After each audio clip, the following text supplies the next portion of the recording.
Karen.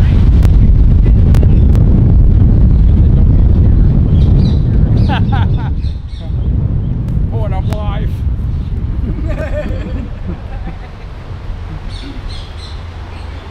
Oh, boy. Have a seat. Can you do it sitting? Sit for you just in case. Yeah. Alani. Hi. Thank you for doing that.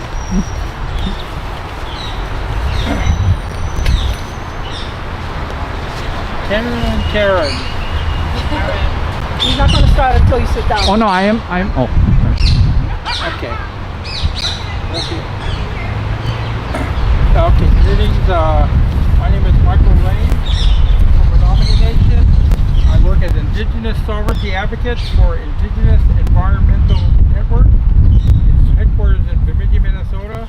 Most of the staff right now are in New York City for the climate march stuff. Over there. I live in Aotearoa, Whakatane. My wife is Sharon Heta, and she's from Tuhoi, Antikukuko, Napuhi. And we have 3 daughters, Mirihuka, who lives in Portland with our 2 grandsons at Yubni and Manawa, and her husband Cecilio, who's from Pine Ridge. And then I have another daughter in Minnesota, Bemidji. Rangito is the one who got married in Maui just the other day. And then and she's 25 and her twin lives with us, Teruhi. She just left back for Aotearoa this morning around 10:30. So anyways, we also have a dog named Tigger. We had a dog named Smiley who passed away, and there's a cat named Snowball that was important. Lives in Bemidji too. And I've been doing this work since the longest walk in '78. In fact, I think I met this person somewhere over there. And then since that walk, I've been involved with something called American Indian Movement. You may have heard of American Indian Movement. Anyone? Yep, you got it. Anyways, American Indian Movement came to rise, and it came out of '68, and Minneapolis became worldwide famous in '73 with the occupation of Indian. And then also American Movement is the one who did the longest walk in '78, which was not a violent occupation. It was a walk across the country with sacred pipes that went every step of the way. And it wasn't about banners or protests or anything. It was 5 months. And I've been involved with 4 of these. So the first time I was a youngster, 1 year old in '78. I was a bit older, and 19. And then next time in 2008 was the longest walk too. We were on the northern route. We literally, for various reasons, for political reasons, we were involved in some terror raids in New Zealand in 2007. So my wife didn't want to live in our house no more. So we went on the longest walk 2 northern route. And at that time our kids were 9, 9, and 15. And that's what we did. And then in 2010 we moved to Canada. And then in 2020 we moved back to New Zealand. And our one twin lives with us in New Zealand, so Aotearoa. Anyways, that's a little bit of my background. I've been involved in a lot of land occupations, hundreds, in 3 different countries, U.S., Canada, New Zealand. I was actually the rep for the Nuclear Free and Independent Pacific movement back in '83 when we had the conference in Vanuatu. And I guess you could say I'm kind of jaded in some ways with some of the stuff politically, because you see a lot of stuff happening. You saw Standing Rock happen. Some of you may have heard of that. Anyone heard of Standing Rock? Yeah. 2016. They were saying there, oh, this is the biggest thing ever. There was this many people at the longest walk-in, but hey, short memories. And some of the people saying that were actually there at '78. So I'm not a big fan of the. I've never been a frontline person. I haven't been in the front lines, but not in terms of spreading sound bites. I'm not a soundbite kind of guy. I can come up with some good ones though, but that's never been my forte. So when I do stuff, I'm usually a shadow person, you know. I'm the guy behind the scenes, right? Whatever. And through that work, through the AIM House, Bill Wapapa was the head of the AIM House tribe, and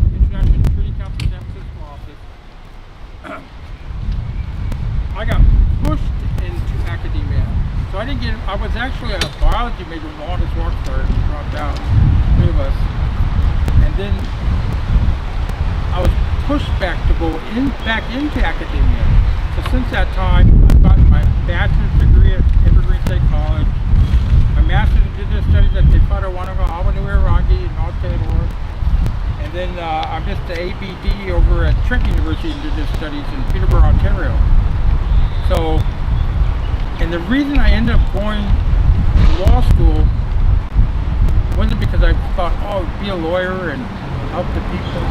I was already doing that kind of work for many years. They started this Indian Liberal program in Arizona State, and they paid like $15,000 a year. The scholarships got me. I'm kind of being cheeky a little bit, but I did go to law school with my eyes wide open. Because in law school, they try, as you can testify, they try to indoctrinate you the first year. So I never went to law school to be a lawyer, but to use the legal knowledge and analysis of the issues that were involved.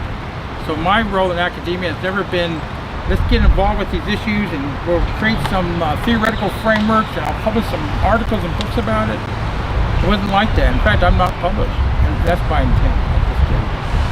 And so the reality is that there's few of us in academia that still have some different slant on things. I'm not saying a lot of these guys are unscrupulous or unethical. Some of them are, most aren't. But the notion of what this is all about is very different. You go to share when you get into this through the movement rather than getting into the movement through academia. So my knowledge base is a lot different than a lot of my colleagues, I would say. And so I don't really push that whole I got this and that degree. But I just need to be fully disclosing that for transparency, what we call in Indigenous studies, and this is an academic thing, positionality. So you have some idea of my context. That's why I'm talking about this. So in terms of this work that we're doing, some of you may have heard of this right to nature. Anyone? Right to nature. Like when they write the rights of a mountain or a river. Well, IN has been involved with that movement since it started in Equitable back in 2008, I think. I didn't get involved with it until 2018. And the way I got involved, I was teaching at Bemidji State University in Indigenous Studies, and then Tom, when I first went out to Bemidji in 2016, I stayed at his place. When I fell down the stairs, I made a dent in his wall. It's still there. They had a delegation by movement rights going to Aotearoa, New Zealand, because they recognized the rights of the Honolulu River and the rights of the Aotearoa Forest. And it's touted as this landmark decision, the greatest thing since sliced bread for environmental justice, da-da-da-da. I was kind of skeptical, but I'd heard about it. I was like, yeah, okay. And then I was supposed to work on something with Bob Goff on it, and he passed away. Something named Bob Goff. And anyways, they had this delegation going through something about movement rights, and also another person involved with that was named Casey. Movement rights based on the Bay Area. So I got added onto the delegation at the last minute. And we went and we visited where my wife is from. I'd been away for 8 years. So I knew a few people. It was kind of a strange thing coming. But anyway, it was pretty clear what I suspected, and Tom picked up on, Tom Moku, the head of IN, was there's more to meet the eye from this beautiful, wonderful recognition of the rights of nature, the rights of the river. But the way it's being depicted, they focus on the rights of the women in the river.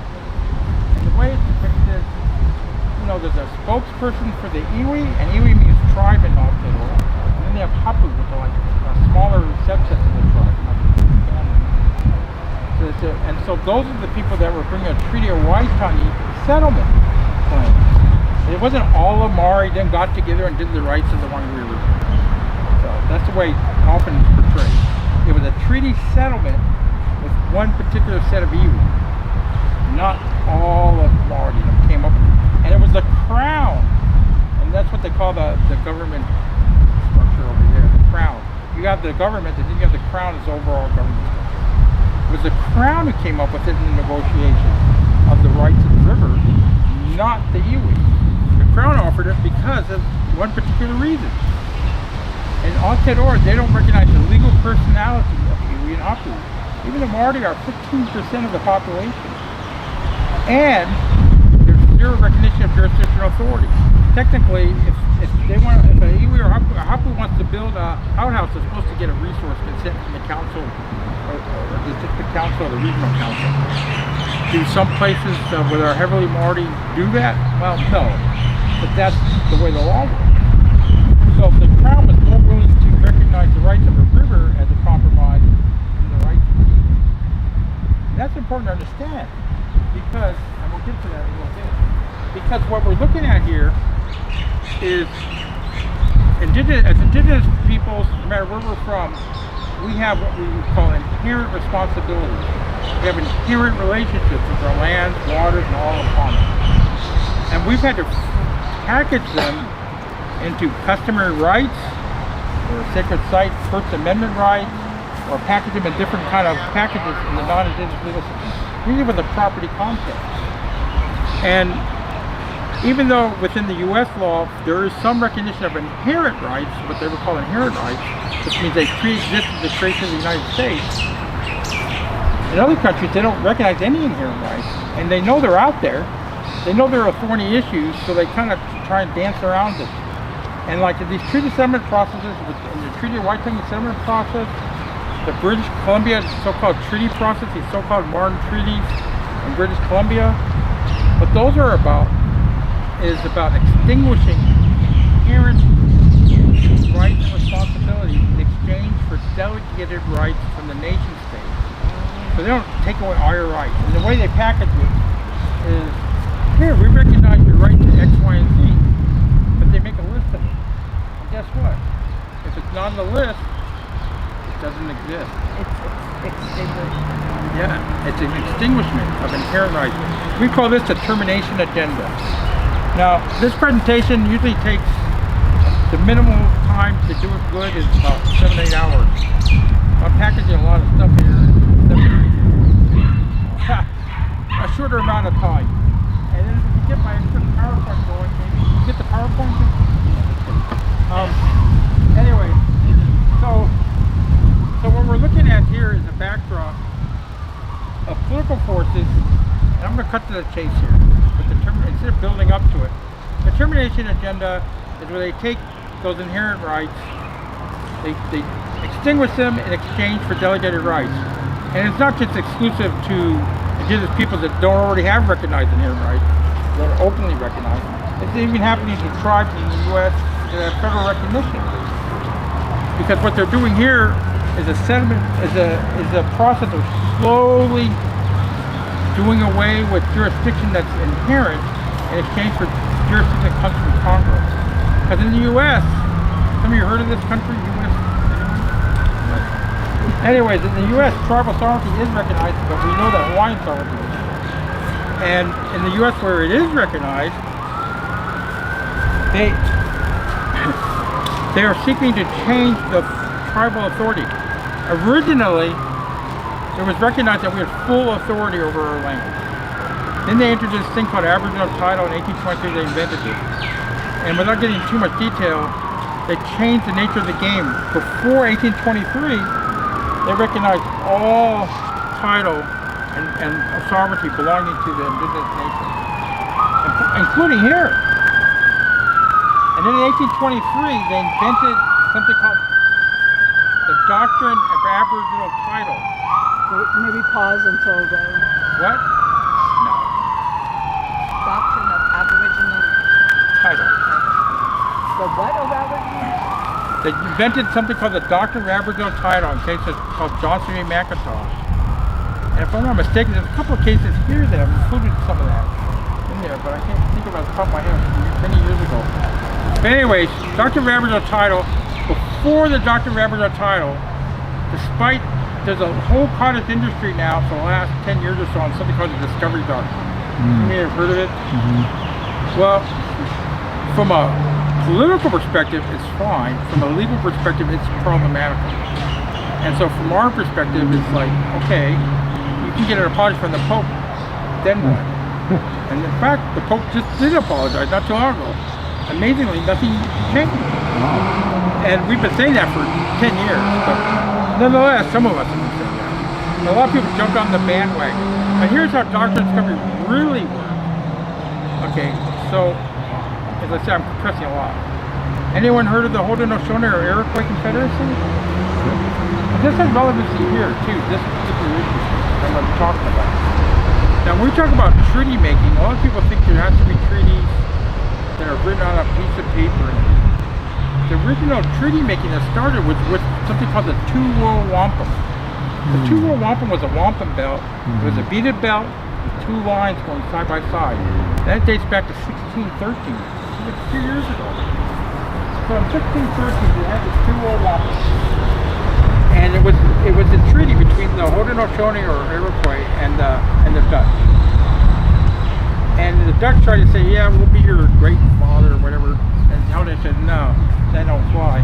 They didn't say it in that language. They probably used their own language though. And they said, no, we will be brothers. There's a whole concept of what they call linking arms together, but maintaining their distinct identity. And establishes a principle of relations between indigenous nations and the European-based nations that's equitable. And that term equitable is really important because it doesn't mean the same like equal. It means the same status. And that's really important because when we talk about equitability in these relationships, we're talking about the same status. And that's a really important concept because and we're coming back to that punchline at the end of this, what we're doing here. Because equitable status means they recognize us not under here, but rather here. And that's so important. Now, I always liken it to, anyone ever had a Reese's peanut butter cup? Anyone? Now, you got the beautiful chocolate, got the peanut butter. Do they mix them all together? And maintain the distinct identity. And yet, when you eat it, it's a delectable taste treat. So you can have equitability without compromise. And in essence, that's what the early treaty relationship was. And in fact, the treaty relationship existed like that with the European nation states and Indian nations up until 1823. And yet, the history was rewritten in that decision. So it's a revisionist history. That's what people latch on to today. Because the doctrine of discovery wasn't what is often depicted as originally. Because the nation states originally recognized sovereignty and land ownership of indigenous nations. Extremely important. Because we've never given it up. In our context of how we define sovereignty in our own legal system, we've never given it up. Even if you're considered just an ethnic minority, it doesn't mean it's indigenous nation. You have lost it. You still have it, regardless.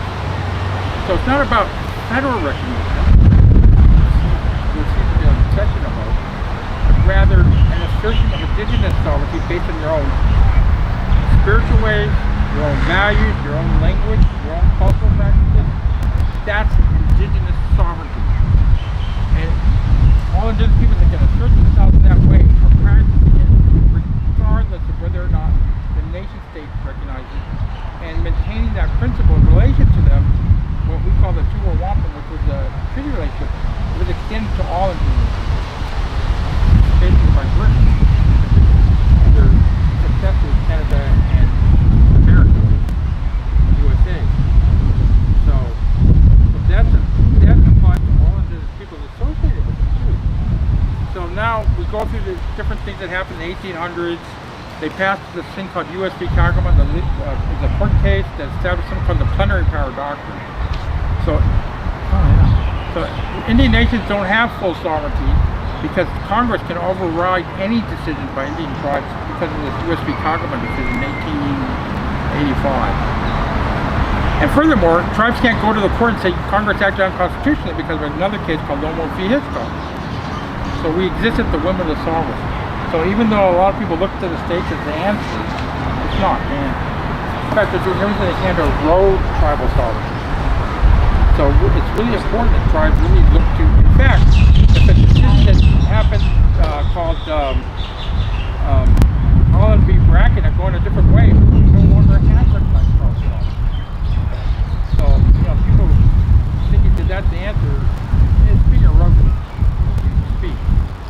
So anyways, coming back to this delegation. So that's the backdrop. In New Zealand, once again, no legal recognition. So we're going to this delegation, and there's people that don't want to hear that this is not something that's indigenous. They love to say, you know, the right to nature movement, it's indigenous inspired. You know, they love to say that. But everyone heard of a land acknowledgement? Did they do land acknowledgements here? They don't really try. Yeah, but they do these land acknowledgements. They say, well, you know, we're going to start this meeting. We're going to recognize the people of this land, and they'll say the tribe and maybe a few other great words. And then they don't change their actions. They don't do anything different. They just give the land acknowledgement. I know you see a show called Reservation Dogs. It's a show, Michael Waititi and Sterling Hargrove. That's season 3 now. It's really good. And then this one episode, they had these Amber Myth Thunder played that lady in Prey, the Predator thing. Anyway, she gives the land to recognize the cattle people because they film in Oklahoma and a few other the standard stuff. And then she goes on to the Dinosaur Nation and beyond. So that's what I think of when I think of that. But they're meaningless. Saying they were inspired by indigenous people doesn't mean inspired. So a lot of the right to nature movement was problematic. When we looked at it, it was, and the poster chart of it, we looked at it as undermining customary rights. We looked at it as undermining those inherent relationships. Unintentional. There's some good people working in that area, even here. Some of them have been stinging me. But the problem is, it doesn't come from an indigenous land. It doesn't come from an indigenous place. So we started looking at that. And that was problematic. Even when IEM hosted the gathering in 2012, and they came up with the rights of Mother Earth, and another guy named Peacock from Kona came up with the territorial integrity of Mother Earth. And it's better. And we look at what happened in Ecuador and Bolivia. You know, they do it differently. They don't do a legal personality of a river or stream. They look at it as inherent rights of the whole everything. And so that's a little bit different than just saying we're going to recognize that mountain or stream or ecosystem. So anyways, we're not throwing it under the bus. And that's important to understand too. Because we don't want to burn bridges that have good intent. But, and this is a big but, we want to make sure that we're uplifting our own legal system. So we came up with this thing called, Inherent Relationships Jurisprudence. Jurisprudence means philosophy of law. There's a nice slide on it. And we all know about inherent relationships. I can't think of any indigenous gathering where people don't talk about it in some way, shape, or form. Anywhere. You can go to indigenous peoples anywhere and they're talking about it. I know in '83, it was an interesting thing. In '83, when I was at, me and Janelle Sanchez were delegates for International Treaty Council, we went to a nuclear-free and independent Pacific gathering in Vanuatu. And at that gathering, me and the two from Canada, Ron Lehman and Alex Rickle, we would just give tobacco in the morning. We had a little fire and we gave tobacco. Then a couple other people said, what are you guys doing? I said, well, you're welcome to come, but you just can't be drinking the night before. And then we had a few more the next day, and a few more, and a few more. By the end of the day, the Hawaiian delegation, the Maori delegation, a few others were all participating. And that was kind of an achievement. We weren't trying to get them to not drink. We just told them they couldn't drink if they came. So it really changed the whole culture of that gathering, too, unintentionally. But one thing that was really struck home was this nun. That one circle was on a Sunday, and this nun from the Philippines, she got really mad. She said, how come you're doing that on a Sunday? I said, well, that's just the way we pray. And she went on, and I was respectful. I didn't, tell her F off or anything. I mean, I thought it, but I didn't say it. And I was respectful, and I listened to her. And then I was going to, and they had these strange restrooms where they didn't have any seats. They had holes in the ground. And this bishop from Solomon Islands came up to me and asked us what we were doing. And here we go again. And he said, but he surprised me because he said, oh, we do that too. I said, what? And he was saying, basically, they have their hierarchy within the church hierarchy. What they did was they took their traditional people hierarchy, ways of doing things, and they just put these church titles on them. And they were still practicing their own ways under the guise of being church people. And that was an eye-opener for me. But it goes to what we're talking about here, the way that people have had to survive and use different things to continue that survival, but still maintaining those inherent relationships and those values associated with them. Very important. So when we look at these things, it's pretty universal among indigenous peoples. Does every individual know them? No. But collectively, as indigenous, anything with indigenous identity, they exist. So when we go to court, what do? We go under their non-indigenous law. Now, this is the 5th gathering. We had one in Durango, Colorado, from Southwest, Bemidji, Minnesota, Toronto, and Seattle, and now here. This is a 2-day gathering on paper. But anyways. Well, we had one day in Maui. Oh yeah, wow. Anyways, so at the Durango one, there's a man named Chili Ozzy from the Name Nation, and he used to be the drummer for a band called Exit back in the day, Exit band. And he lost an arm, and he told me the story. It's pretty horrific, but I'll leave that story for him. But he was listening, and he stood up with his one arm and banged the table and said, "We need to be who we are." Sounds pretty basic, but what he was talking about is not just in terms of talking about it, but when we go to court, if we go to the court system, Supreme Court, wherever, he was saying we need to be who we are. We have to stop trying to fit our round peg into their square holes. We need to assert, because he was really liking what he's hearing, I guess. We need to assert our own round pegs and make them accept that as it is. In essence, that's what we're really doing with this project. This is early days yet, but it may not seem like early days, but it's going to take time, because for this to work, for this inherent relationship jurisprudence to work, those that are taking on board have to internalize it first before asserting it externally. Does that make sense? You got to internalize before externalizing. But anyway, so that's in essence what we're trying to do here. We're looking for, this is a partnership between, so when we came up with this stuff, there's a background paper with version 2. Hopefully everyone will sign the email for this. Can we get everyone's email? Can we get everyone's email? And I will send you, make sure you have there's a backgrounder and there's a specific introduction for Hawaii. I'll make sure you got both of those. And what we're trying to do is look for 10 volunteer communities, groups, nations to be a part of this project for a year. And then on the others over here, we're starting up, originally called a think tank, but it's a working group of people with a deep indigenous knowledge. And that working group is going to help more further refine that concept. So if you see the papers, you'll see no Arthur on it. Now, Arthur had nothing to do with it either, but you'll see no author on it. And I will say that I did do a lot of, I did the fingers to the keyboard, but it's based on a lot of stuff that came in, including, and this is a strong collaboration with Tom Goldtooth, who's the head of IN. Yeah, so a lot of conversations post that delegation. So even though I put the fingers to the keyboard, it's really coming from a lot of different places. So I just want to make sure you're clear on that. And this is something that I just dressed up and wrote up.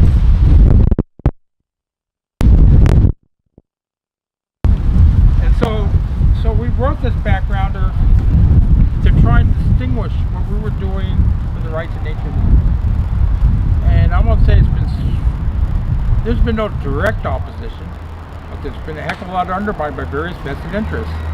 There are some that are promoting the rights of nature that are accepting of what we're doing, because we're saying we're not throwing it under the bus. There's some that are very opposed to what we're doing because there's a lot of funding. Rights of nature is taking off like a runaway locomotive. A lot of funding in rights of nature movement.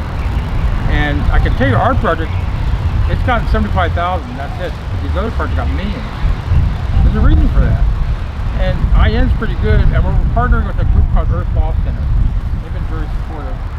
And there's a good reason we're not getting the funding. In fact, I'm going to one of those good reasons in a few days, because we're not looking for soundbites. We're not doing soundbite organizing. for this to work, it's going to take time to develop that internal jurisprudence, that internal philosophy, before you can't just say, we're asserting our inherent relationship. Anyone can do a soundbite like that. But what have you done internally to say that this is for real?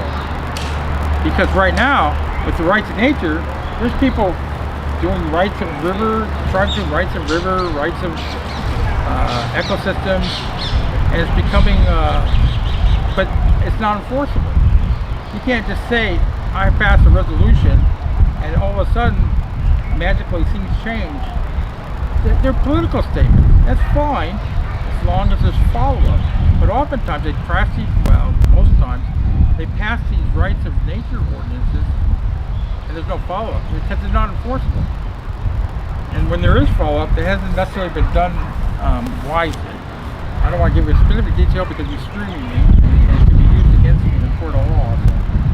But suffice to say that what we're trying to do is develop this slowly, carefully, but also collectively. So we're going out to these different places. So when I say I didn't author it, you're an author now because you're just sitting here listening to it to make sure you're a contributor. So we're going to have a little discussion in a minute. And so when we look at these things, it's really important to understand the context because it's going to be different for different indigenous people in different places. It's important to understand, I've done 4 of these already, and in each one you have different, some of the thoughts overlap. Some of the stuff coming out of this, they're unique to each of those areas. That's really what we're kind of looking at here. And so the process, we're also doing an ethical protocol for engagement with indigenous peoples and youth indigenous knowledge. Because right now, most nonprofits don't have that, including IA. Most of the profits go out in indigenous communities, indigenous and non-indigenous. There's no ethical protocol that they're following. Some do it okay, by chance maybe, or by design, and some don't, including indigenous ones. I know a couple of indigenous groups that are pretty prominent that don't do it good. And I don't want to say their names because I'm being recorded. But it's fine to say that we know that they're out there. And then some of us go to the United Nations system. Some of you heard of the United Nations? The UN work, in fact the big UN work now is the United Nations Framework on Climate Change. There's a group called the Facilitated Working Group.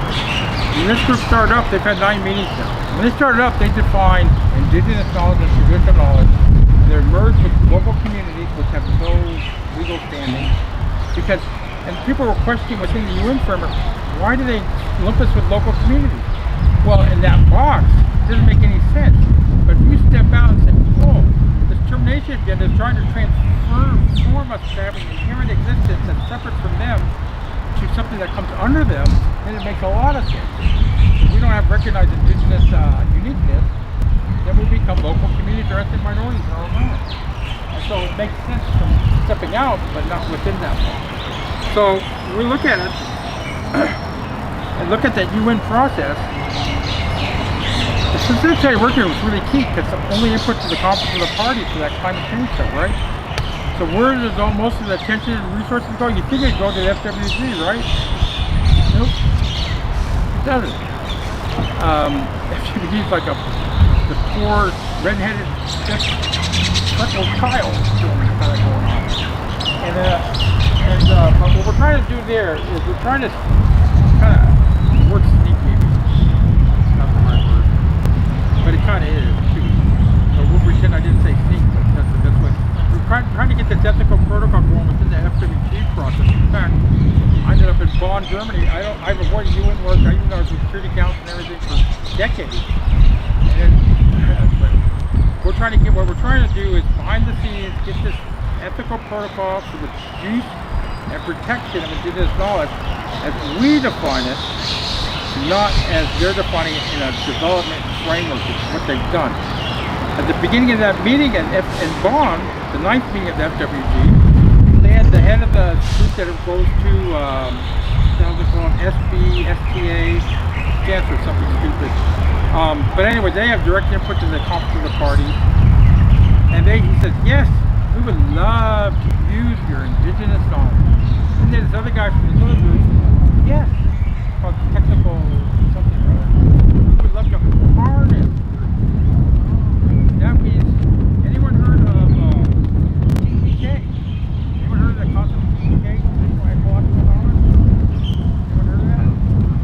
big. Even in EPA circles, they just, how they engage with indigenous people. So we love you. We're going to use your traditional ecological knowledge.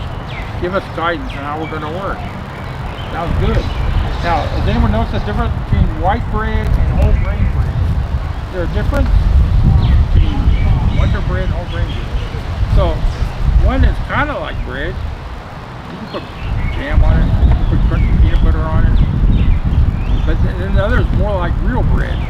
Well, TEK, the real traditional indigenous knowledge is the same. And that's what they're trying to do within this UN framework. They're trying to take indigenous knowledge and then use what they feel is appropriate for ecology under their framework. They don't take it full stride, in for a penny, in for a pound, including language, spirituality, and everything else associated with it. They only take what they want and they define it as an ecological box. Now, as we all know, when we talk about our inherent relationships, do we see the land as just a little box?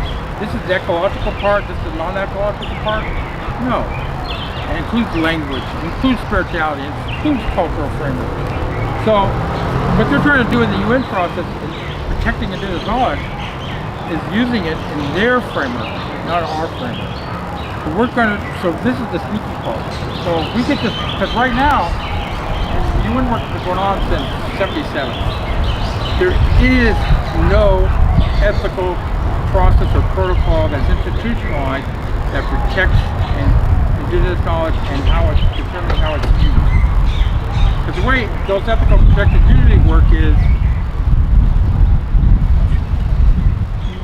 they give information, they decide how it's going to be used by the people you're giving it, and they still control what happens to it.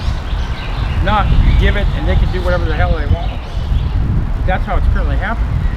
So we're trying to get it to protect it and use it. Now, we know that they think, history for culture, what they view as culture. Now, the substantive issues with the UN framework for climate change include things, let's keep fossil fuels in the ground, that kind of stuff, right? That's a political issue, not a cultural issue in their view. But our goal is, if we get this framework entrenched and institutionalized, we know that these issues have a basis in our spirituality and protecting our inherent relationships.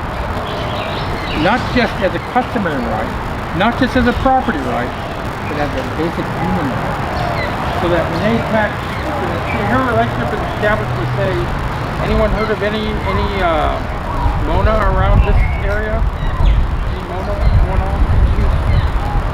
Anything? Mona. Like, is there a sacred mountain or anything?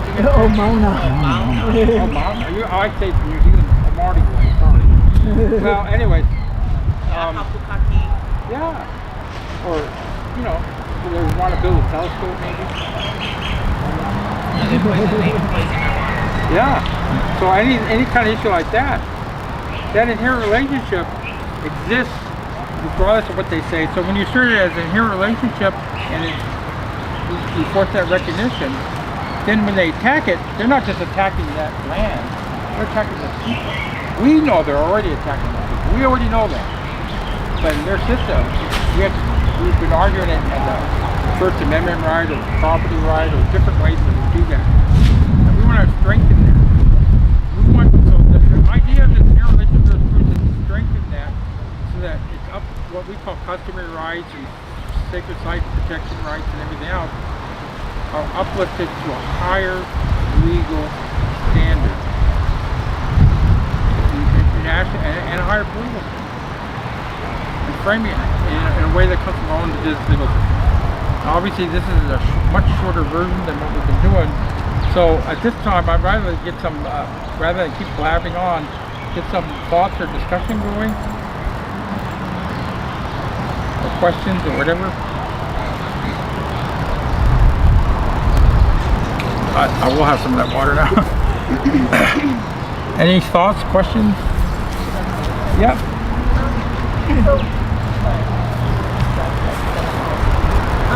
Like in Bolivia, in some cases where they done it at that time, the government, so there was more of a alignment with the government, with the people, all of that.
developing. It's developing.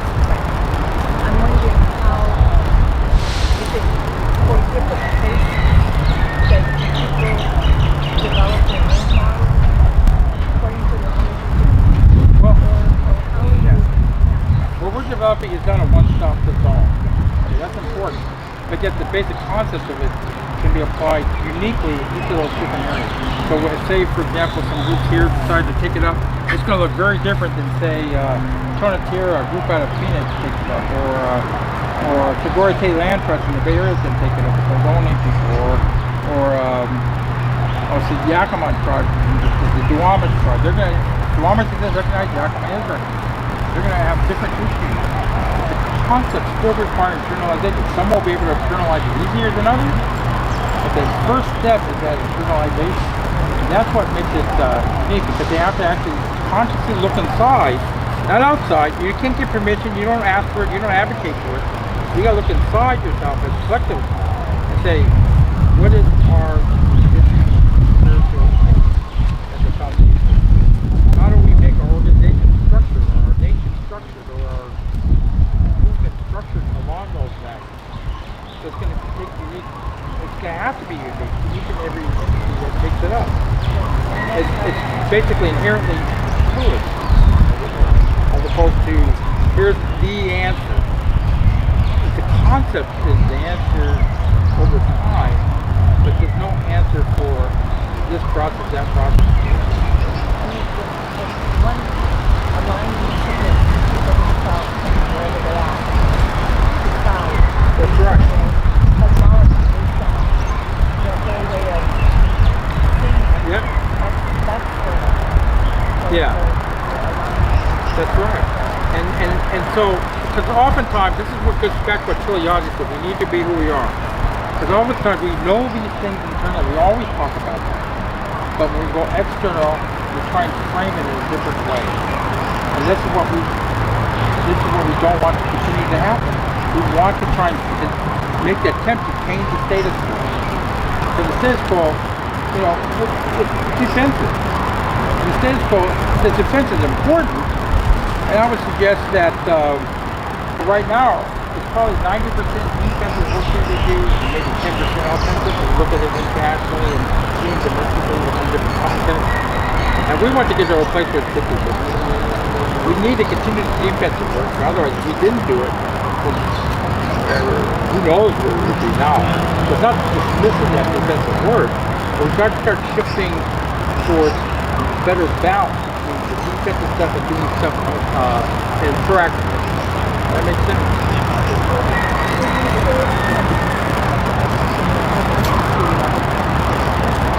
Would you say that it's about indigenizing? Well, yeah. I mean, that's what I would say. That's exactly what we're talking about here. Yeah, indigenizing. So can I ask something? Yeah. So just to see if I understand. So basically, you're talking about a fundamental assertion of, we call it Ea, but it's the internal sovereignty, right? Yeah. But the philosophy behind it, jurisprudence, philosophy and law behind it.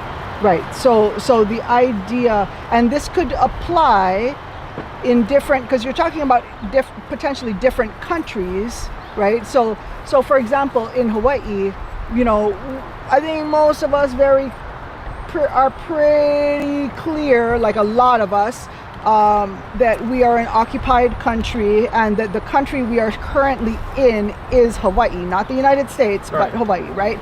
And so, given that we have to show up at their court cases, DLNR meetings, shout out to Bianca, and all of these different processes that they have because of the threat of destruction of our land, right? Yep. So the fundamental thing that I think I hear you saying is that collectively we have to take the assertion of that Ea, of that sovereignty that we're already doing in those inherent relationships that we already know and speak about, and we need to collectively lift them into an assertion of legality, not necessarily within the colonial framework per se, but in some kind of a framework that can be asserted collectively and therefore become the paradigm, right? Is that what you're saying? Pretty much. And so, for example, say Squaxin tribe up in Washington State. Say they say, okay, we're going to take this on board because they're one of the tribes that are interested in this. So they'll take it on board. To do that, that means they would have to do their constitution, their code. You know, most groups, even if you have an organization, you would have to change it to reflect those values. You know, and that would take different forms in different places for different reasons. But in essence, you would change how you operate based on those values. And so, in other words, it's like practice what you preach. You talk about it. We don't need to not practice them when we go to these courts. We need to be practicing them. I'll give you another example. There's a number of cases Michael, you want to pause for just a second because as they come around this corner, it's going to be real loud. We occupied that street over there for months. This is like the soundtrack. That corner. So here's another example. Okay, in British Columbia, up there north of Washington State, they went to a new territory that they call British Columbia. The Niska had this long battle, and then they had this court case that happened called Delgamus, among others, Gitson, and all them. So they were asserting their Aboriginal title, which is better than a kick in the pants, but it's not full. And so in the earlier stages, because the way the court system works, you have the district court where the facts are heard, then you go to appellate court, then you go to like Supreme Court. Okay, so this was in the first level. That's where they had the testimony already passed. A lot of times when people go to court, how do they justify traditional territories and traditional knowledge? They'll get anthropologists, historian, and ethnographer, or somebody of that ilk. They have to be an expert. Even when you got indigenous scholars doing that, they're doing it under that mantle. So this one lawyer had one of the elders come and testify. And she started singing a song that tells about the relationships to the land, establishing their land relationships. And what did the judge do? He intervened. And there was a dialogue going on that was very negative. Including saying he was embarrassed. He was embarrassed that this woman came to court and saying, because you know they already had the historians and anthropologists and everything else there. What did they need this elder singing of their traditional relationships? And the lawyer for that case, he wrote an article called "The Carriers Or No." I can't recommend it enough. It was written in the early mid-90s. But she wrote she was a non-indigenous lawyer named Pinder. But the way she wrote it really made it home how the legal fraternity, including indigenous lawyers, become carriers of no. And I know that I would say, and being somewhat critical or self-critical, not personally but collectively, that we sometimes engage when we do some of this advocacy as carriers of no. Because we don't internalize the things that we're talking about. We don't make it real for that indigenous knowledge to be guiding our structures, our frameworks, our legal cases. It comes back to Chile. We need to be who we are. I can't emphasize that enough. And he just hit it on the head, just like that. And he's a hard case guy anyway. And then he's talking, we need to bust the doors down to the Supreme Court. And then that's what they did in that case, because even though they went on, it ended up winning in 2014 with Jacoby, but Delgamus didn't find their Aboriginal title. And they did something significant here that's underutilized by other indigenous peoples. What was recognized in that Supreme Court of Canada decision was traditional indigenous knowledge given by the indigenous peoples is what they call primary evidence, as opposed to secondary evidence. What does that mean?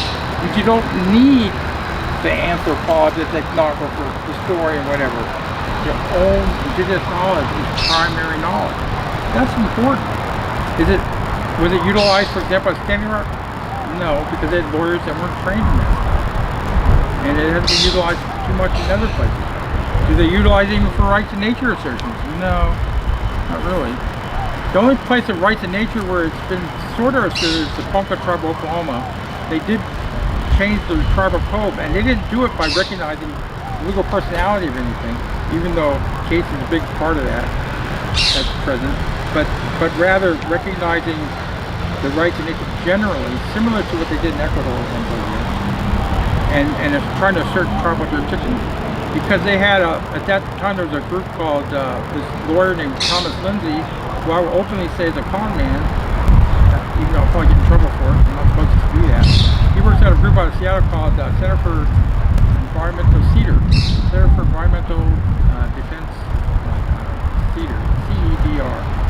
But anyway, he promotes himself as the big champion of rights in nature, and he is a big champion when it comes to collecting money unethically. So yeah, he's a great guy. I believe in that stuff. But anyways, Sorry. What was the lawyer's name? Thomas Lindsay. Thomas Lindsay. So just you can Google him and run. Just say Michael Lane said you're a con man. Anyways, but there's a lot of, as I said, well-meaning people doing that work. But it really comes down to, once again, internalizing first. They had that elder speak and sharing. She got slammed by the judge. That's asserting themselves. And if we are actually successful in this endeavor, it can come to the point where once it's recognized that some indigenous nation or wherever that has that inherent relationship, they wouldn't need to go to court to justify it. So there's a couple of major U.S. cases.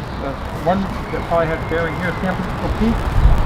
They say it's we have secondary rights. There's First Amendment rights for individuals, but your collective indigenous rights are secondary to First Amendment individual rights, and we can override them. The Lingworth Northwest Indian Cemeteries in '87, San Francisco Peak case, similar, and they do that under the guise that First Amendment rights don't extend to collective indigenous. So at the end of the day, any assertions of First Amendment rights are always going to be met with grief. And that's the reality we're looking at, where we live in today. So how do you do something different? How do you be who you are? And that's what it really comes down to.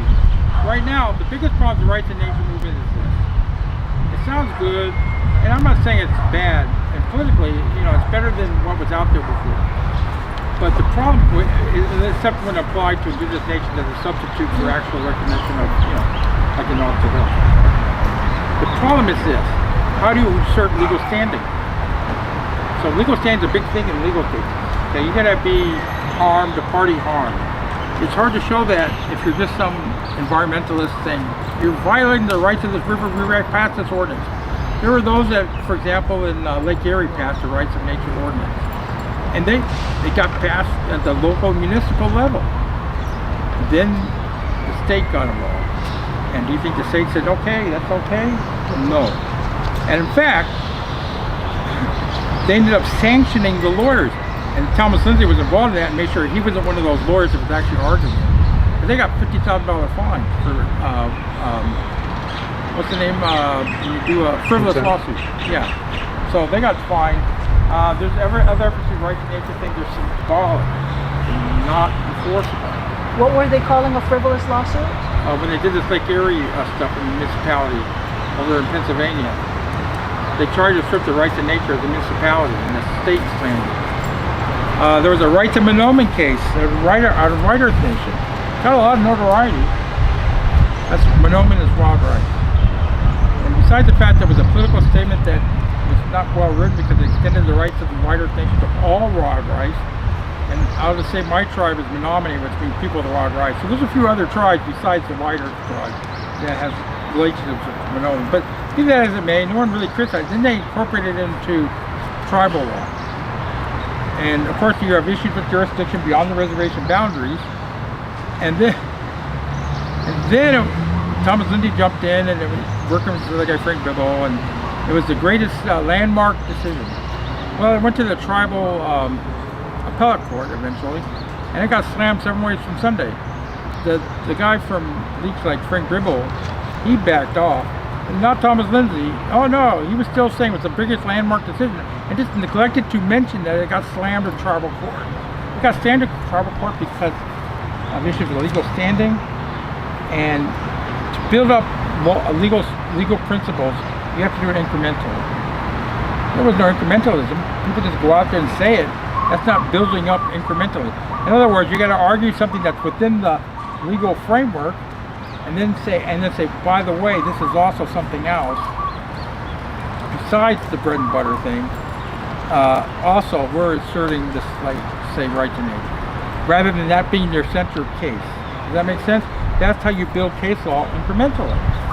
So a lot of the people doing these right to nature stuff ain't doing that. That's why it's not getting far, and they don't have legal standing.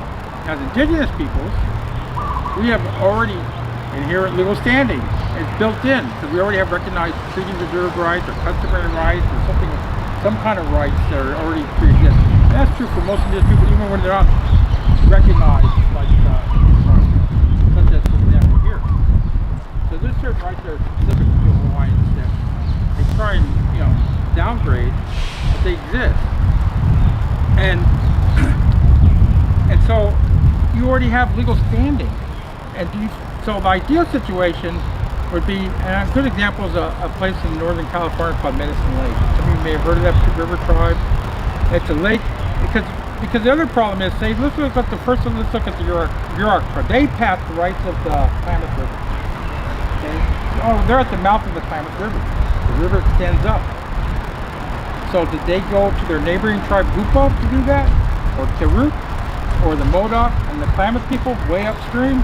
No. Did they deal with the jurisdictional issues of Oregon and California? Or the federal government? No. Did they deal with the various counties? No.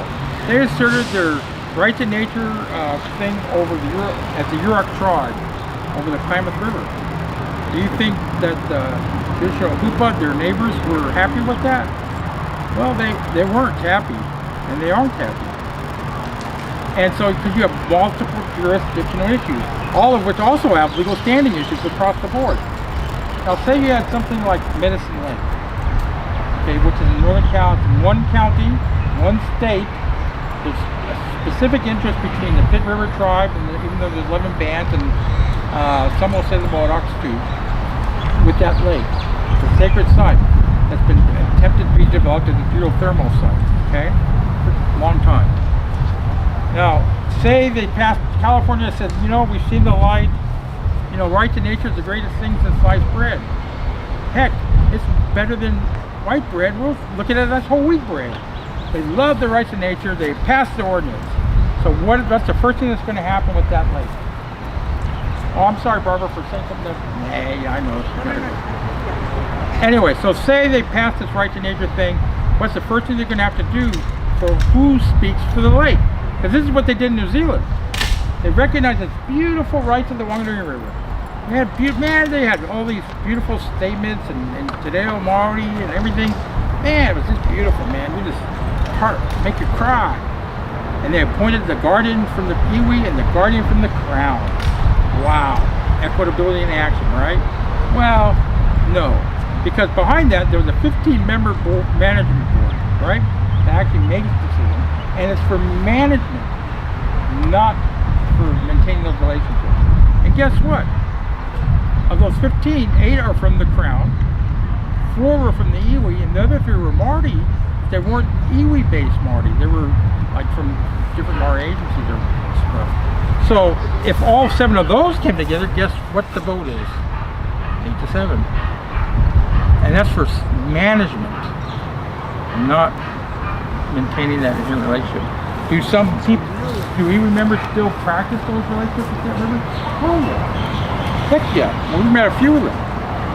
But do they understand the legal nuances of the Crown's position? Probably not.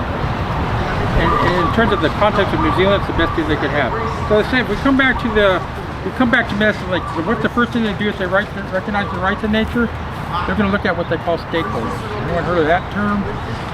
Stakeholders.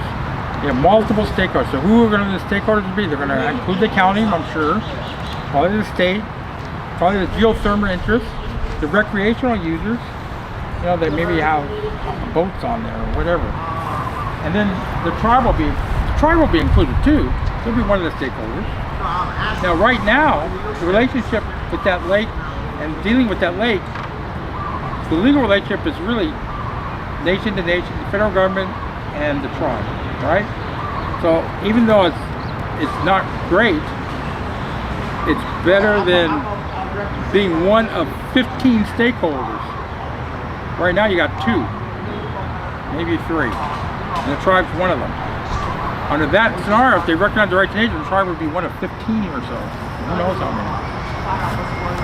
And the legislation would have to determine that the right to sue or on behalf of the lake will have to come from the law that they pass. It wouldn't come from something inherent. As indigenous peoples, though, so say inherent relationships are recognized. So for the Pit River Nation, which is 11 bands, so that inherent relationship's there. And then they also did it right to nature, because tribal jurisprudence can only go so far. So basically, you'd have the tribal interests existing in their own right, and then you have your right to nature existing with your multiple stakeholders. So that's stronger than one or the other, working in tandem but maintaining their equitable relationship. And that's why we won't throw right to nature under the bus. There are some that want to throw it under the bus privately that are actually proponents of the right to nature. Privately, they'll say, oh, it's no good, but that's why we'll say we're critical of it, but we won't throw it under the bus. Because it does have a place that we could work pragmatically with. But the legal standing side comes from our own inherent relationships. Is that kind of clear as much? Can I ask a question about the No. Hey. Hey, yeah, be like that. You said can. We had a whole day together on Maui. That was fun. Oh, now I forgot what I was gonna ask. See? If you can have a sense of humor, that all you are great friends. Yeah. It was about. Oh shucks. I really did forget what I was Have gonna a talk ask. about Medicine Lake, maybe the local stakeholders. No, it was it.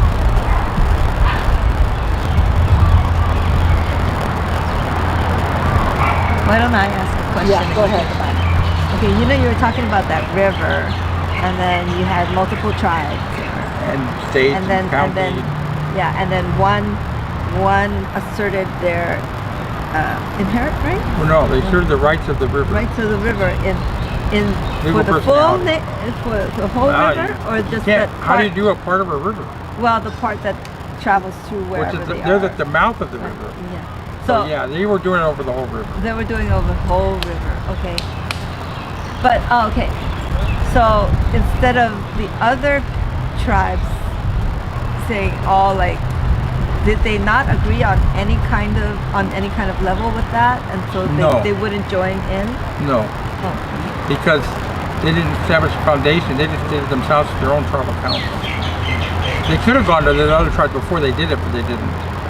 There's a reason they didn't, though, and that's the rest of the story. Anyone heard of carbon trading or blue trading or biodiversity credits or anything like that? You guys heard of those? Because they're here. I think they call them blue credits here, where they look at. So the way it works is this. This is the way carbon trading works. Say you have on your land you got a forest, okay, and say someone's willing to give you X amount of dollars. So say Phillips 66. They got a big refinery over there by Ponca Truck in Oklahoma, right? And they're maybe capped at 100 million tons of carbon a year. And say they want to do 130 million tons. So what are they going to do? They're going to buy carbon credits. So the carbon credit market works on cryptocurrency in China are really behind a lot of that. So the way it works is this. They'll buy their carbon credits and then they'll pollute 130. Now, the thing that doesn't get mentioned in all that, for example, in that pollution, isn't just include carbon. You know, it includes things like benzene, which causes birth defects and all that. So it's in essence blood money. But they'll pay the Yurok tribe, say for example, they're in the carbon credit, which they are, so much money for their trees. But there's a lot of strings attached to those carbon credits. like for example, the land's got to be locked up for so many years, and they really encourage non-native. They encourage tree farming. It's more sustainable. You're not talking about native forests. A lot of times they pave over them. That's happening in New Zealand too, and a lot of places here. And so it's a Ponzi scheme because no real negative loss of carbon in the atmosphere is actually happening. So some tribes are now looking at, and this is where it gets interesting. There's a group called the Indian Land Tenure Foundation, and they're not just in the Indian country either. They're promoting carbon trading. And guess who? And Bioneers, this group called Bioneers, siphoning up a lot of funding for this stuff. They're hosting a 2-day gathering in San Manuel Band over in Southern Cal, and and it's free registration. When was the last time you went to one of those kind of flash conferences that's free registration? 250 people. So I made sure. So Bob made me register. It's free. And but these are people that are promoting rights in nature as a way of embracing carbon credits and that carbon trade. And you think that's bad? It gets worse. In Montreal last year, they embraced this thing called biodiversity credit. Carbon markets are $1 billion industry. Biodiversity credits are anticipated to be a $1 trillion industry. $1 trillion industry. And it's the same kind of Ponzi scheme. To protect conservation, biodiversity, they're going to throw tons of money at different indigenous groups to buy into this. They're going to pay them, but you know what they're not doing? They're not informing of the string attached. And there are strings attached, right? Besides the fact that blood money it locks up your land and it transforms your rights from inherent to delegate.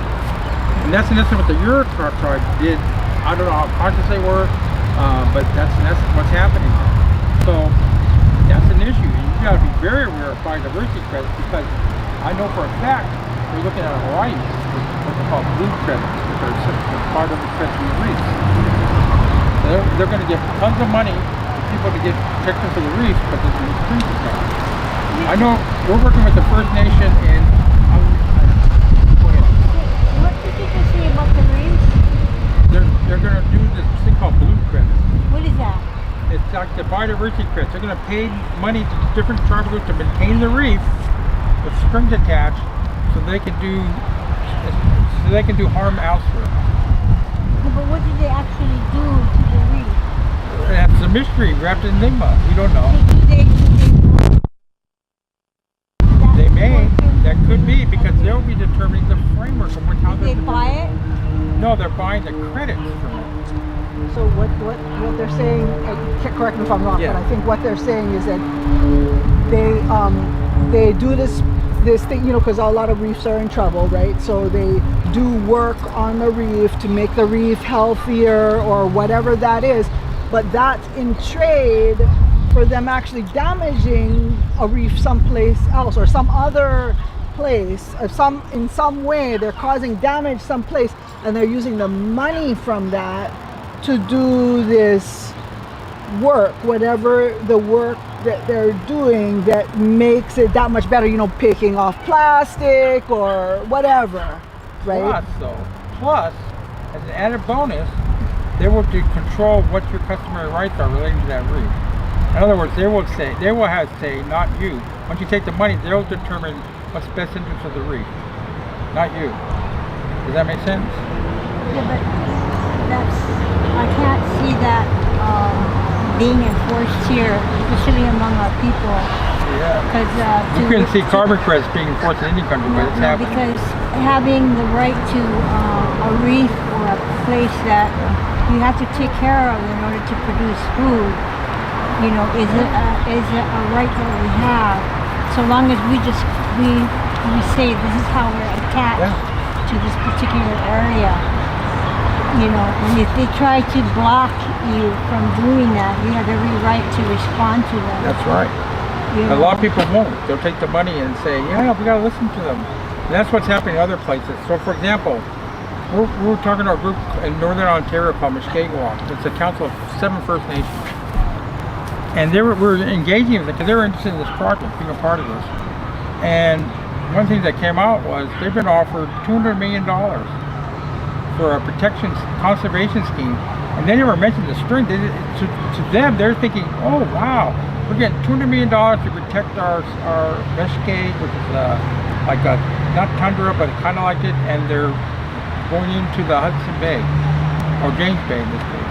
So they go into the James Bay, and it's a beautiful conservation plan, right? $200 million, that's a heck of a lot of money for a poor northern Ontario community today. What they don't say, and we know that's happening, so I haven't actually broken to, I got a good friend that's the head of the Mesquite Walk, and we did a little digging behind the scenes, and there's a lot of strings attached to that $200 million, which is the biodiversity credits, which means they're going to restrict their customary access. Did they disclose that when they offer them the $200 million? No. Is it they on don't say paper? we're going to restrict customary access. That's because, but what happens is they become responsible for the management of the areas they're giving money for. And the reason they want to manage it is because they want to conserve it in the way that they feel conservation is important. Now, a lot of conservation efforts in the past have always been about humans here, the pristine park area, for example. When we all know that indigenous people are a part of that land. And traditional use is a part of maintaining that relationship. And that's the thing that will be regulated. And these carbon credits, not to mention the way it's going to be used and the way it's either to be restricted. So that's something to be very aware of. I don't think it's come here yet, but I know from a conversation that I had the other day with Tom Goldtooth, the executive director, because he knows I'm here and everything, he said he met somebody from Hawaii that was trying to, he couldn't remember the name though, but he met someone from Hawaii that was trying to say, yeah, biodiversity credits sound great, these blue credits, but I'll get you guys the name when I get it. But yeah, he was out there representing Native Hawaiians on this biodiversity credit stuff. And it's just about the money, not about the relationship with land and water. So how are the strings attached binding? Is it on paper? Is it? Yeah, well, you sign the agreement, and once again, remember what the ultimate aim is the termination agenda. Now, what is termination? I probably should cover that. In the 1950s, there was a U.S. policy, and it would have been well known here for various reasons. There was a U.S. policy to terminate certain Indian tribes. It was called termination. That was the actual name of it. My tribe was one of the ones targeted for termination. 103 tribes were terminated. What that meant was the relationship between the federal government and the tribes that creates this nation-to-nation relation, government to government, was severed. All of a sudden, on paper, we became ethnic minorities in our own land, rather than indigenous people. Who severed them? The United States, the unilateral, No, but with whom? with the tribe. Yeah, but I mean, whom from the tribe? Was it the elders? Oh no, they didn't do it with that. Like in my tribe, they had, consensual. what they did was they went and, like for my tribe, they went and had hearings, right? They said, we're going to do this termination thing. What do you guys think? So then they said, then there were people for it, you know, because they think they get money. There were people against it. So then they had a follow-up meeting, and they only invited the people for it. Then they did another follow-up meeting with, you know, so they just get token support.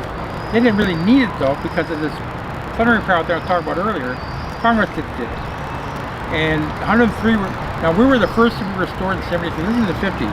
So that was, termination was transforming us from having inherent recognition from time immemorial to just being ethnic minorities within a state. Okay?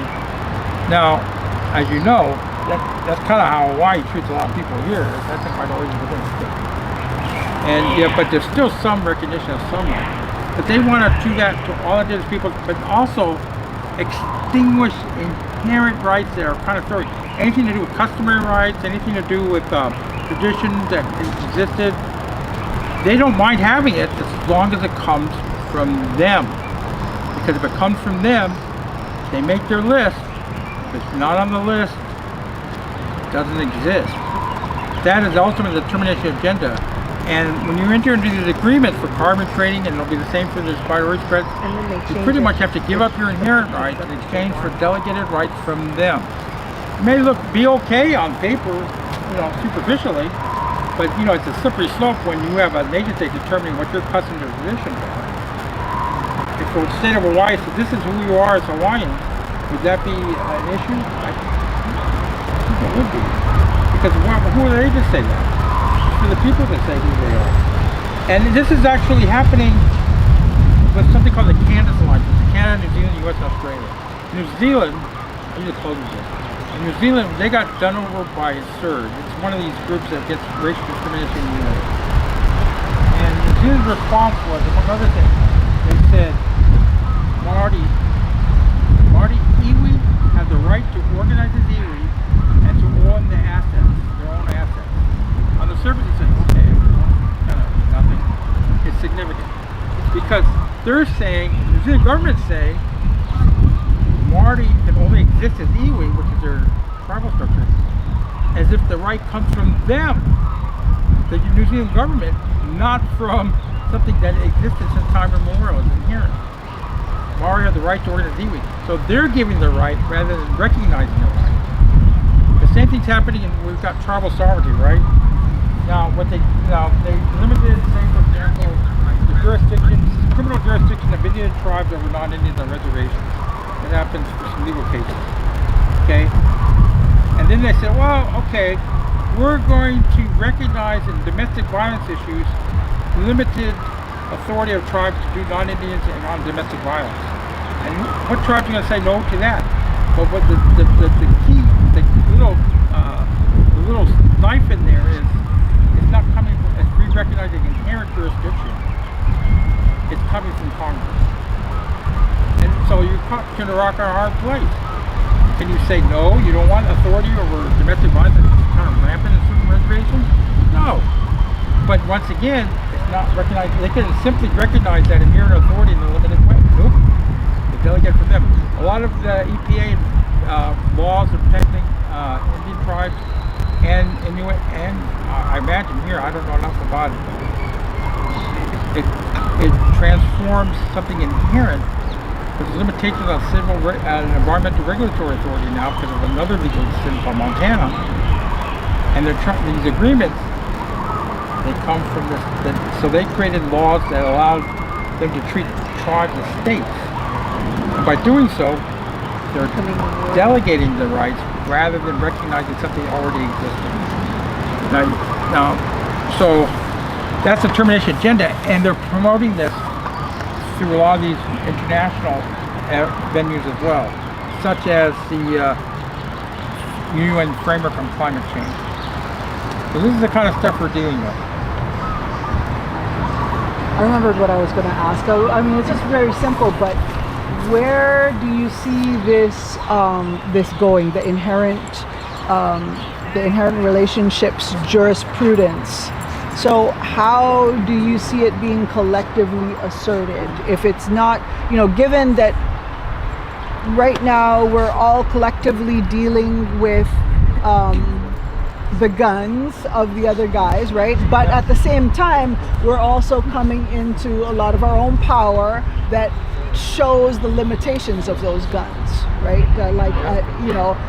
On Mauna Kea, in Standing Rock, during certain time periods, a whole bunch of different things, right? That there's ways that the people can limit the power of those things. So how do you see this inherent relationships jurisprudence? How do you see it being asserted collectively? Like, how do we help each other to assert that? Okay, and that's what this project's about, that we're doing with IN and ELC. It's going to take time, because first you have to have some that are doing it. That's why we're looking for 10 communities, and then we're also on the side doing the deep thinker, elder, traditional knowledge holders. We're going to do 4 Zooms on those to develop the concept further, because it needs a critical mass. I say there ain't going to be no quick fix, but people got to try it and develop it in their own ways. But we can provide what help we can that's asked for, but we don't know how we're going to do it. We know something needs to happen, and so that's why we're doing these work sessions so we get to that point where we can form like a network of people obviously helping each other do IRJ. So say for example a group here wants to do it, you're struggling with it, you need some help, there's a network, you can rely on some of these other people to help you, and vice versa. Is the idea to establish concepts that then are asserted, that these are like consensus-based Yes. concepts of what we already know? Because I mean, a lot of the inherent relationships, I mean, we talk about it at every single hearing. That's right. We do That's it right. every We single need time. to I mean, be it's who like, we are. It's like every uncle's got a PhD in that concept, right? Because they're talking till they're blue in the face about it to these hearings. So what you're saying, that we're taking that knowledge and common understanding and basically articulating it in a framework that could be applied to either legal cases or to whatever, building countries or whatever the case may but be. it requires internalization first, and that's the key part. If groups have to internalize it first before asserting it externally. You can't just go to court, and because right now we're doing that. We're spinning wheels, talking about these things, and our elders are getting tired. When you say internalize, because I mean, honestly, what I see when I go to these hearings and stuff is that I see a lot of people who definitely have the concepts internally. Not everybody, right? Not everybody, but the full-on grassroots uncles living, doing aloha aina. You know, the aunties who are like, you know, totally doing the ku'e, who are doing it. They've internalized it so much that that's all they live, you know. But when they go to the hearings, they're still operating in a hearing framework. They're still trying to fit that round peg in a square hole. Right. Well, nobody's trying to fit it. The system is doing that. The system is creating these square holes, and they're basically like, well, come out and give your 2 minutes, because if you don't give your 2 minutes, we're going to give those 2 minutes to all these sellouts over here who are just going to say, build it. You know, we want that money. We want that telescope. We want that development. You know, we take the water. You know, they're gonna say all those things because we need the jobs. That's how we're gonna be indigenous. Then we're gonna get money to run programs and all that stuff, right? So the idea of those fitting those round pegs in the square holes is that, you know, the government sets up these holes, and basically we're left with the choice of, okay, we either go to the hearing and basically blast them again, knowing that they're not going to listen to us, or we say absolutely nothing and it gets reported all over the world that the Hawaiians supported this project. Yeah. Right? So we're trying to create another paradigm in that process. That's what we're trying to do. Because right now, as I say, the status quo, you know, we can only go so far with it. We needed something new in the status quo. Will this be successful? Will it look like what we think of it now? Probably not. Yeah, I mean, in terms of success, I think if we keep pushing it, it'll be successful. Will it look like what we think? No, it'll probably change over time and evolve. It's early days yet. But it's important to assert ourselves as who we are and have that be accepted, be enforceable. Not just symbolic. The symbolic stuff, you know, we've done a lot of that over the years, decades. We need to go beyond that. And this is attempt to go beyond that. I'm kind of wondering whether you're thinking about like actual, like creating alternative legal systems. You know, like we had a tribunal in 1993 here, you know, and there's been a lot of talk on following up on that, right? That where we actually put the United States on trial, brought in a bunch of international judges, mostly indigenous, but all kinds of international judges to like basically put the United States on trial on many counts, you know. And so like, is that within that kind of thing? Is that within the framework? That wasn't enforceable. I know the outcome came from that. I bet you they found the United States guilty. Is that correct? You know, spoiler alert, yep. So then what? Yeah, so then the papers kind of... Was it important? Was it valuable? Yes. because it raised a lot of awareness for a lot of people, learned a lot. Established So a it's not consensus. a waste of time. I'm not trying to say that. But then what? Once you establish that, where do you go from there? Because they're still doing the same, how do I say this politely? So is basically what you're saying is that you're proposing to put effort towards a momentum I guess that so, yeah. is I never put it that way, because there are a That lot makes of these sense. efforts that are being done, but it's very difficult for us to maintain momentum to any given effort because we are embattled on so many fronts. Yeah, we're defending ourselves too much, so much. Mm-hmm. 90% defense. There's no corrective because of, we also have to live. We have to feed we our also children, need to our make sure there's no grandchildren. telescope on our mountain. Yeah, those kind of things. We're always defending. So there's got to be a way to shift that. And that's what we're looking at. trying to You mean shift that. to shift that or to also do those things? We got to 'Cause do there's no- defense. We got to, because otherwise what will we do? Right, about it? we're going to get bulldozed. I mean, like they had 100,000 people in New York City today on the march. Now, is that going to make significant change? Probably not. But will it make things worse? No. Mm-hmm. And if you didn't do those things, it'd be a heck of a lot worse. And it's kind of like that. So you got to do the defense, but we got to try and figure out a way to shift that focus from just defense, because there's opportunities to be more proactive, but because people are so locked into that defensive framework, they don't look at them. They just push them aside. And the example I was giving was that facilitated working group. It's our best chance to actually influence things in the COP parties at the nation state. Or they listen, no, but there's actually process in place that kind of force their hand a bit. Are we fully engaging them? No, because we're focusing on the defensive action. And so, does there need to be more resources on the offense? Yes. And more focus doesn't mean you don't give up the defensive ones.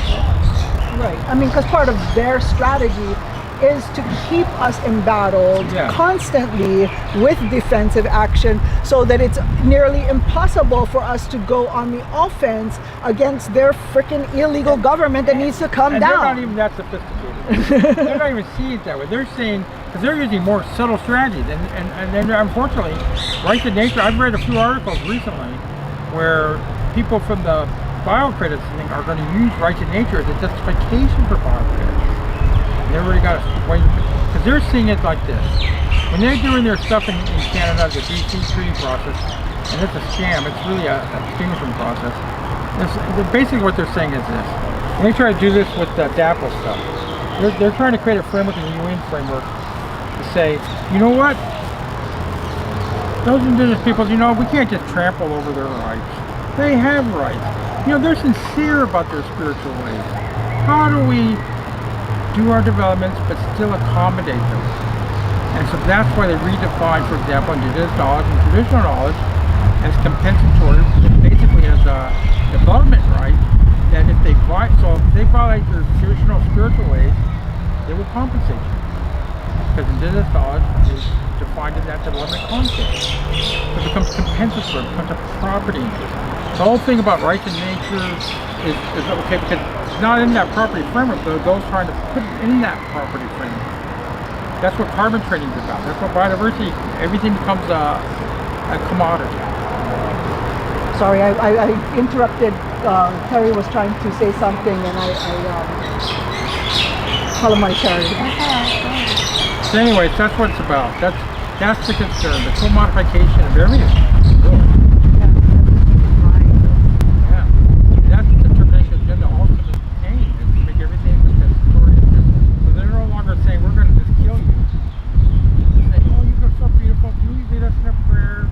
We'll do a land acknowledgement and here's some money. So they're respecting us. And there are people that will eat it up.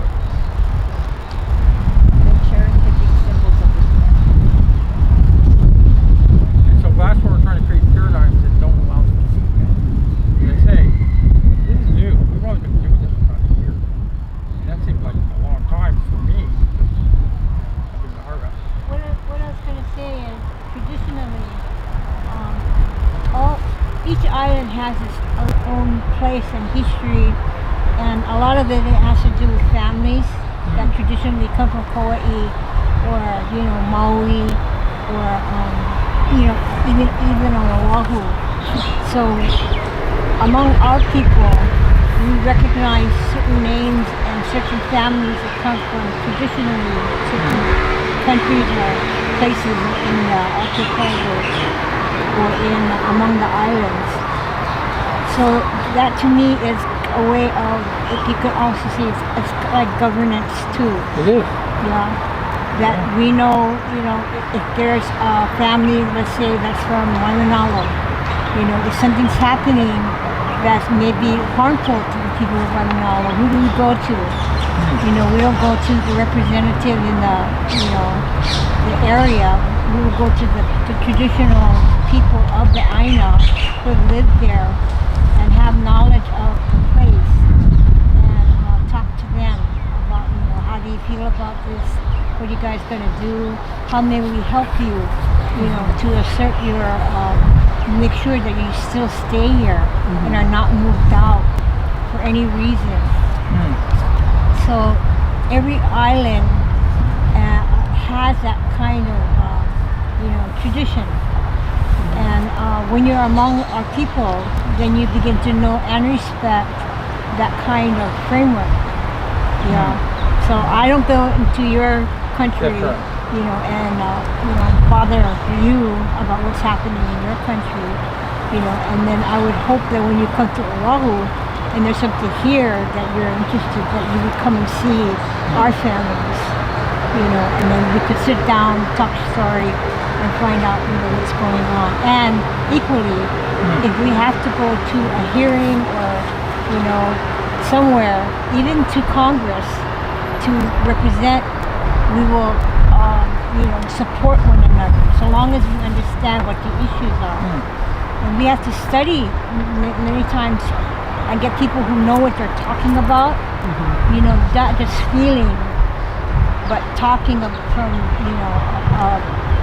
from a place of knowledge, what's happening, what's the issue, and then getting us to respond, to that. So I think that's really important to know about our islands too, is that there's traditional families and traditional knowledge, And that is a key, really, because that is what we're talking about, is validating those as being the central point, not just something you do culturally on its own. Right, exactly. And that's what we're trying to uplift. We don't need to uplift it internally. That needs to be uplifted externally. We all know these things. You heard of blood quantum in the States? Yeah. Or we got an enrollment. We got that here too. I'm 3/8, and my kids can't be enrolled because they're 3/16. But in Maori, we don't have that. And guess what? You don't have the pretend Maoris in there, even though they don't have blood quantum. You know why? People have what they call whakapapa. Whakapapa means genealogy, and like my wife, she has whakapapa to a number of different events, but she has what they call ahika in a couple of them, and that means home fire. So she can go to any marae, and as long as she knows her whakapapa, they'll accept her. That's the other thing I was going to say, is that in families that practice traditional ways, your genealogy, is very, very important. Like for my family, I've done the genealogy for the family, and I had to go to aunties and uncles, and actually go and sit down with them and get information from them to make sure that it was accurate.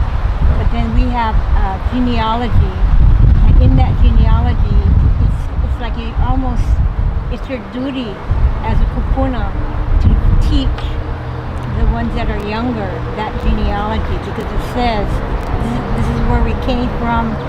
So-and-so married so-and-so, they had babies and so-and-so. Oh, and by the way, they had another life, and they had babies too, that kind of stuff, And then you see the connection between the people, but the genealogy is very, very important. That's right. And the thing is, we used to have that, all tribes used to have that, and they created this system of enrollment. Now people will go to the BIA rolls and treaty rolls rather than their genealogy. And yet some tribes are changing that now. Because in the US it's such that if you're enrolled if say you're Anishinaabe and you're enrolled in Wider, and then you marry someone that's Anishinaabe from Canada, right there, your child's 50%. Right there, boom, one generation. You got a lot of people that are Anishinaabe, both sides, their genealogy, Anishinaabe for thousands of years, they're not enrolled anywhere because they go by not just tribe. A lot of people will focus on the Indian, non-Indian side, but even reservation to reservation, you can only be enrolled in one. And so you got people that are from multiple reservations of the same tribe, not enrolled. And that's an issue because they've gone away from. So some tribes are starting to come back to that now. And say, oh, we're going to not exist anymore after a certain period of time.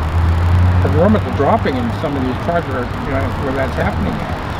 So they're looking at returning to that. So when we look at those traditional ways, so say for an Indian tribe were to take on this IRJ, I think they would have a harder time doing it than say people from here that understand what you're talking about. And yet, the way people usually think about these things is just the opposite. They'll think, oh, they got recognized tribal sovereignty, so they got it better.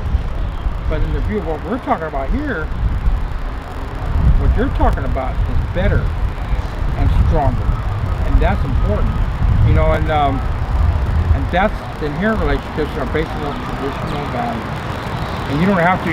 So the fact that you don't have that actually makes it stronger. I don't know how it actually works in practice and everything, but you already have the foundations there that would be harder to build anyway. Does that make sense? So that's why we really push this, because we see this as some aspect of this as the future. And the things that they're doing are very devious and trying to turn our inherent rights into listed rights from them. It's not just the United States, Canada, and even Australia. They're the poster child. They're the leaders of that process, the determination of gender. So that's something that we really need to be aware of. How do we resist that? How do we maintain that spirit of resistance? Not just valuing what they're doing on the surface, but how do we maintain that spirit of resistance in terms of transforming our young people into thinking differently? They're not understanding those values. So that's what we're trying to do with this. It's complex. There's no easy fix. But we got to start talking about it. We got to start coming up with ideas because they're kicking our butt in subtle ways. I was just wondering how, because in Hawaii there was a kingdom recognized, right, with treaties and everything internationally. So how does that separate, or how does that make it unique? If it's based on their values and you guys think it's something that you want to do, this partnership, the kind of work we're doing should support that. Because the United States government sure is selling it. And you're not going to assert it through their process, but you can assert it through other indigenous. I'm going to close because it's getting late, but there's one thing I want to mention too. There was a tribe, there was a good friend of mine, the late Randy Capachisa.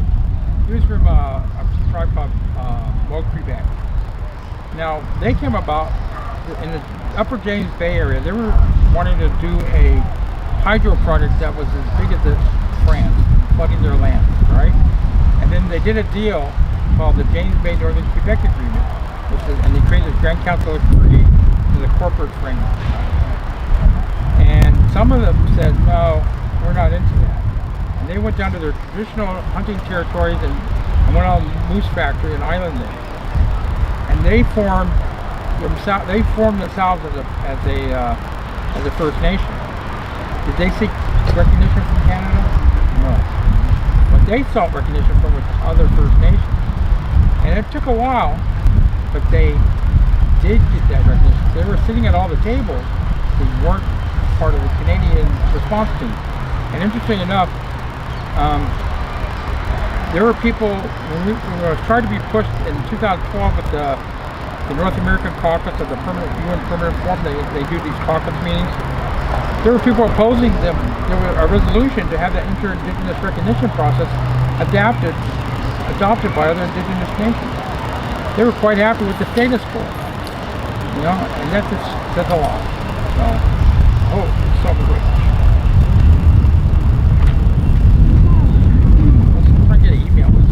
Yeah.